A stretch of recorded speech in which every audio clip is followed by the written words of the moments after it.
क्या आपने कभी सोचा है कि इस सृष्टि के रचयिता ब्रह्मा, पालनहार विष्णु और संहारक शिव, इन तीनों का जन्म कैसे हुआ? क्या ये तीनों हमेशा से थे या इनके पीछे भी कोई और शक्ति है?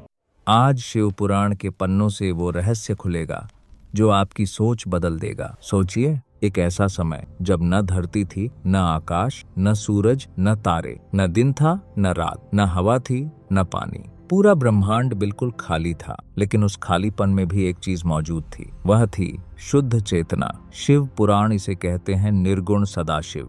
सदाशिव ने अपने शरीर से एक शक्ति को प्रकट किया जिसे पराशक्ति कहा गया। फिर सदाशिव और शक्ति ने मिलकर अमृत जैसा एक जल उत्पन्न किया। उस जल में अचानक एक दिव्य पुरुष प्रकट हुए। भगवान शिव ने उन्हें विष्णु नाम दिया। विष्णु जी कई वर्षों तक उसी जल में तपस्या करते रहे, जिसके कारण उनके शरीर से अनेक धाराएं निकलीं और वहीं से प्रकृति की शुरुआत हुई। जब विष्णु जी योग निद्रा में थे, तब उनकी नाभि से एक दिव्य कमल प्रकट हुआ। उस कमल के फूल पर स्वयं ब्रह्मा जी प्रकट हुए। ब्रह्मा जी को समझ नहीं आ रहा था कि वो कौन है और यहाँ क्या कर रहे हैं। तभी उन्हें एक आकाशवाणी सुनाई दी, जिसने उन्हें तपस्या करने का आदेश दिया। ब्रह्मा जी हजारों वर्षों तक तपस्या में लीन रहे, जिससे उन्हें सृष्टि रचने की शक्ति तो मिली, पर साथ ही पैदा हुआ अहंकार। शक्ति पाकर ब्रह्मा जी पूरे ब्रह्मांड में घूमने लगे, यह देखने के लिए कि क्या उनके जैसा कोई और भी है। तभी उनकी नजर अनंत क्षीर सागर में शेषनाग पर लेटे भगवान विष्णु पर पड़ी। ब्रह्मा जी ने उन्हें पहचान नहीं पाया और बड़े गर्व से पूछा, तुम कौन हो जो मेरे सामने लेटे हो? क्या तुम नहीं जानते कि मैं इस सृष्टि का रचयिता और तुम्हारा पिता हूं? हे ब्रह्मा, आप भूल रहे हैं। आप मेरी ही नाभि से निकले कमल से प्रकट हुए हैं, इसलिए आप मेरी संतान हैं।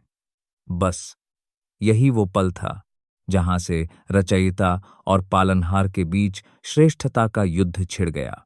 दोनों के तर्क कुतर्क में बदल गए और फिर शुरू हुआ एक ऐसा महायुद्ध जिसने पूरी सृष्टि की नींव हिला दी। तभी अचानक उनके बीच एक विशाल अग्नि स्तंभ ज्योतिर्लिंग प्रकट हुआ, जिसका न आदि था और न अंत। दोनों देव हैरान रह गए और उन्होंने तय किया कि जो इस स्तंभ का अंत ढूंढ लेगा वही सबसे महान कहलाएगा। ब्रह्मा जी हंस बनकर ऊपर गए और विष्णु जी वराह बनकर नीचे। हजारों साल बीत गए, विष्णु जी पाताल के अंत तक नहीं पहुंच पाए और अपनी हार स्वीकार कर वापस लौट आए।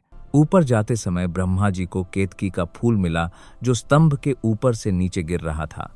ब्रह्मा जी ने देखा कि स्तंभ का अंत मिलना असंभव है, तो उन्होंने एक षड्यंत्र रचा।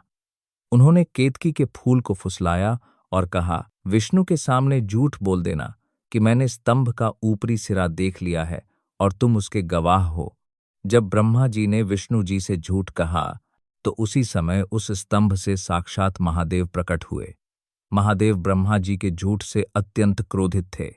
उन्होंने केतकी के फूल को श्राप दिया कि तुम्हें मेरी पूजा में कभी इस्तेमाल नहीं किया जाएगा, और ब्रह्मा जी से कहा, आपने असत्य का सहारा लिया, इसलिए पृथ्वी पर आपकी कभी विधिवत पूजा नहीं होगी।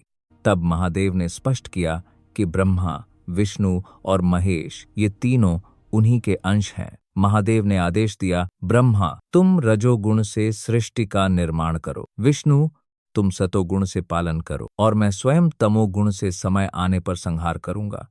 अंत में महादेव ने उन्हें पंचाक्षर मंत्र नमः शिवाय का ज्ञान दिया, जो सृष्टि का आधार बना। अब आप समझे, अहंकार और झूठ के कारण ही ब्रह्मा जी की पूजा नहीं होती। महादेव ने सिखाया कि शक्ति चाहे कितनी भी बड़ी हो, सत्य से ऊपर कुछ नहीं। अगर यह जानकारी अच्छी लगी तो हर हर महादेव कमेंट करो और शेयर करना मत भूलना।